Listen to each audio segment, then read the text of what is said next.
Since the launch of the actual V-Class in 2014, Mercedes sold more than 200,000 units of that car. Now there is an update available. How it drives, what else it delivers, let's find out now. And we have a closer look at the new Marco Polo as well.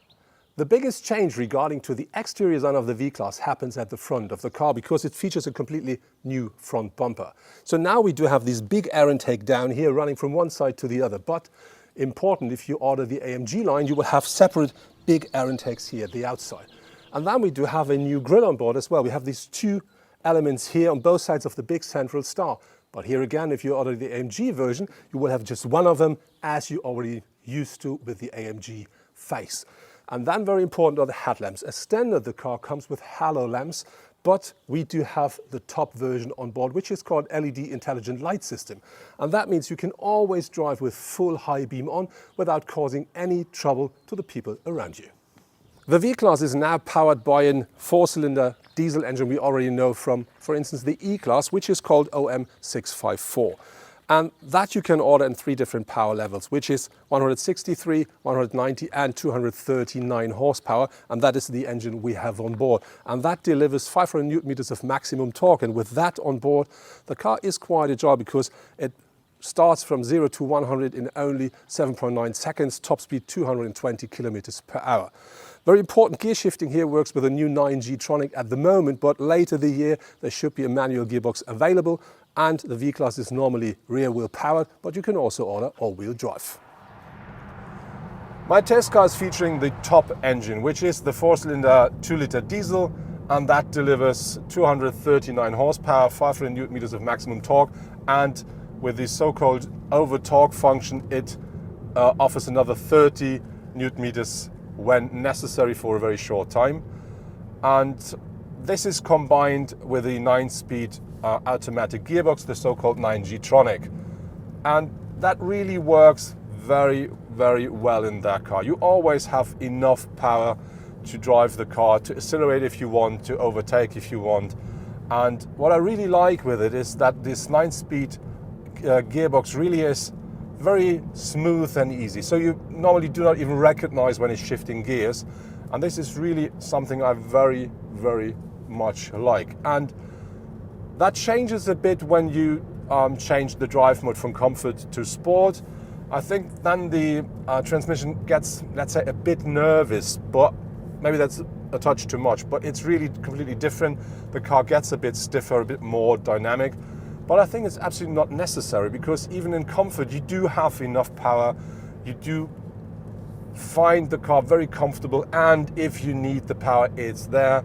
So for me, a sport mode is in that car something you don't, because that car is for cruising, not for speeding. The seats of the car really do offer loads of comfort and more than enough support, and I really do sit very, very nice and generously in here. The only downside I can tell you is, for me, that I do love to have a bit more of a leg support down here. It's too short for me.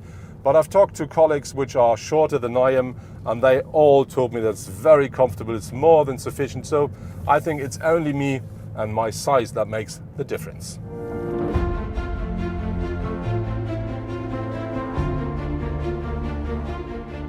There are rims available for the new V-Class between 16 up to 19 inch. And because we drive the top version as standard, you will get 19 inch. But here we have 18 inch mounted, and I think they do their job quite well.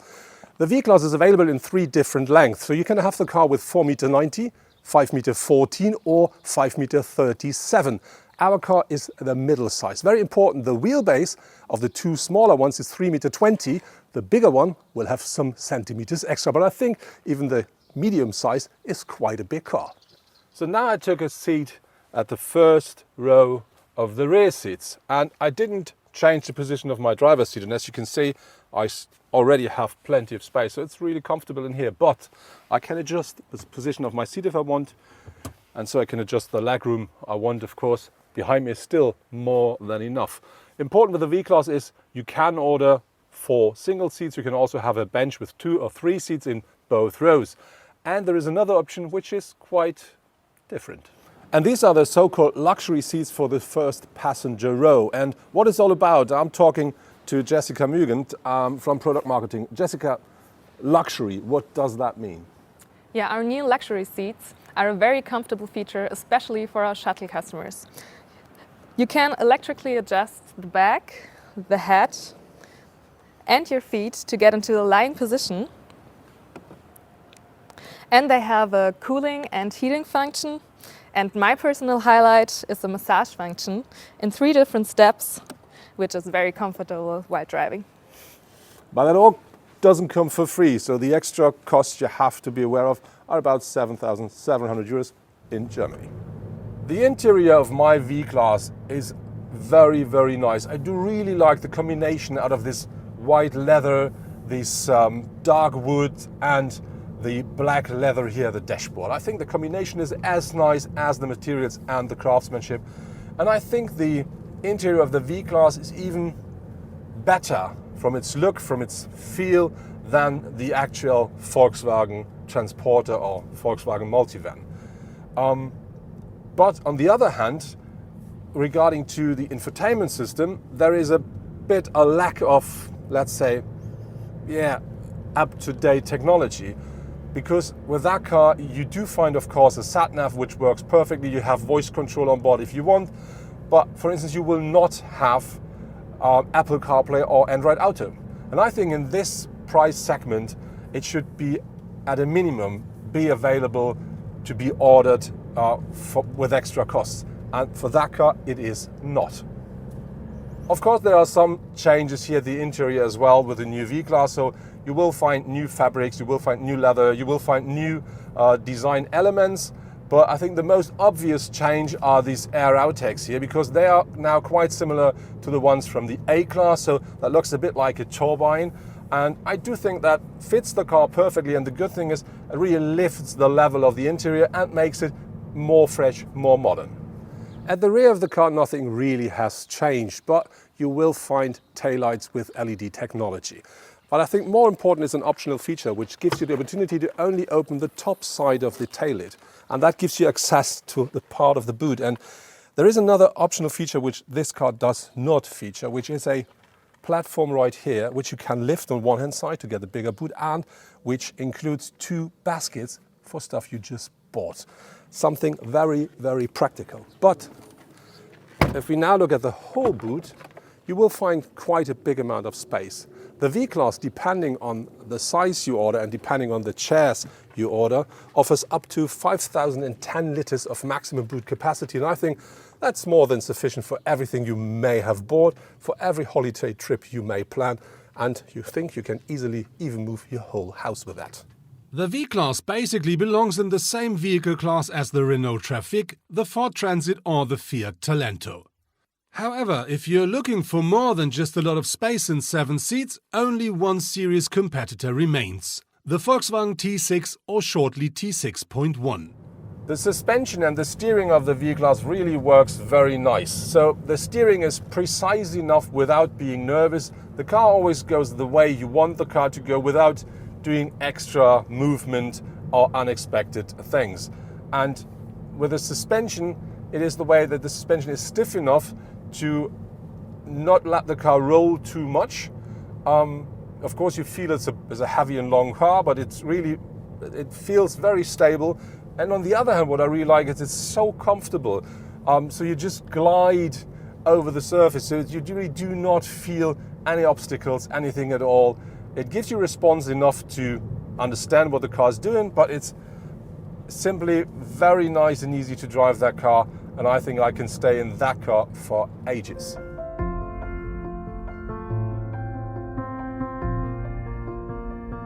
But the Mercedes already has the 9-speed automatic transmission on board, while the Volkswagen features a manual gearbox.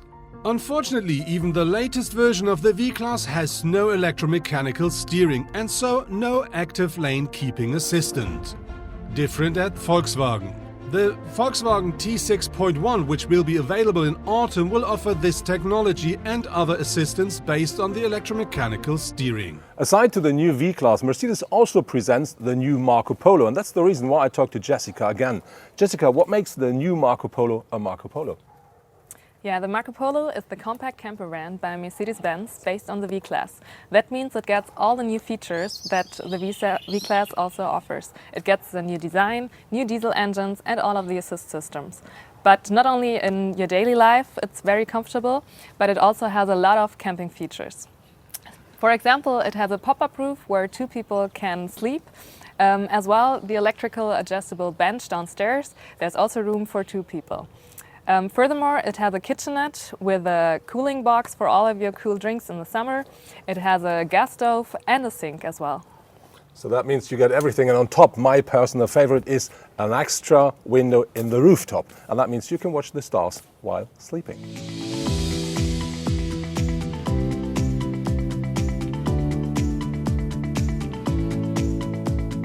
Regarding practicability, the V-Class offers loads of different compartments for bits and pieces. Like you have big compartments here in the doors. You do have 2 cup holders here at the front, which I really do like a lot. And you do have a small space here for something like glasses or something. And then you have this new armrest here, which you can open, typical Mercedes. And then you do find a standard compartment in here, which for instance also holds the USB sticks, USB sockets, and very important is beneath that one there is another box, and that is a refrigerator. And in this you can easily put 2 0.5 liter bottles, and so you always have your cool drinks, and that is separated from the standard box, so you can really use both easily. On top of this, we do have these cup holders here, and the good thing with them is you can heat them and you can cool them, and this is something I really do like a lot. Based on the cheapest possible entry price, the 2 vehicles are not so far from each other. So, for a Volkswagen T6 multivan you pay from 35,490 euros in Germany. And for the V220D in the trim level Royce from 39,631. The price for a V-Class in a nice configuration seems extremely high at first glance. But for a well-equipped Volkswagen multivan you can also quickly exceed the mark of 80,000 euros. That was my test drive in the new Mercedes-Benz V-Class, and of course the new one also delivers loads of luxury, loads of comfort, and driving that car is always a real pleasure. It features a maximum space, more than you can ever use. It features seats for up to 8 people, and so you can have the car for day-to-day driving as well as for the holiday with the whole family.